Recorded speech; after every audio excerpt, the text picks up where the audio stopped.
গাইবান্ধা শহরের ভিএইট রোডে গণ উন্নয়ন কেন্দ্র পরিচালিত জিউকে মাদকাসক্তি নিরাময় ও পুনর্বাসন কেন্দ্র চিকিৎসার আশায় গত বছরের ২৮ আগস্ট এখানে ভর্তি করা হয় শহরের বাসিন্দা মানসিক ভারসাম্যহীন মুর্শিদ হক্কানীকে। সেই চিকিৎসা কেন্দ্রেই তার উপর নির্মম নির্যাতনের অভিযোগ উঠল।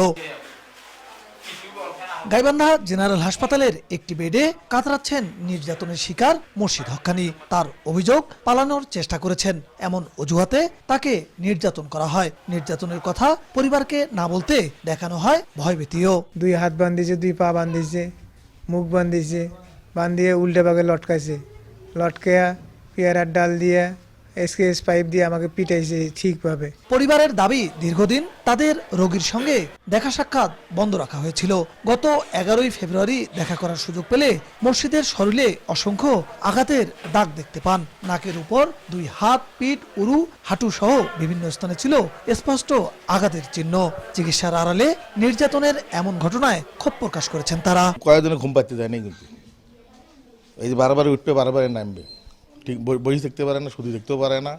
মানে এই অবস্থার মধ্যে দিনটা যাওয়া লাগছে। খালি মনে করেন জোরেও খালি এখানে রাখতেছি। যারা মারছে তারা কোনোদিনও ভালো হবে না। এই না যেভাবে মারছে এইভাবে মানুষক মারা যায় না। মানুষ তো হাসপাতালে আসে চিকিৎসার কারণে, বুঝছি চিকিৎসা না হয় এখানে ভালো না হলে আরেকখানে পাঠান। তবে অভিযোগ অস্বীকার করে কেন্দ্রের দায়িত্বে থাকা কাউন্সিলরের দাবি, ভর্তি থাকা অন্য রোগীদের সঙ্গে মারামারির ঘটনায় এমনটা হয়েছে।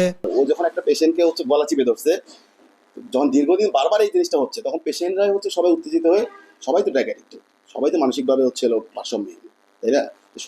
সবাই মিলে ধরে হলো আমাদের কোনো স্টাফ ওর গায়ে হাত তোলেনি। পুলিশ বলছে বিষয়টি তদন্ত করে আইনি ব্যবস্থা নেওয়া হবে। ভিক্টিমের ভাই অরঙ্গ হাক্কানী বাদী হয়ে 5 জনের বিরুদ্ধে লিখিত অভিযোগ দায়ের করেছে।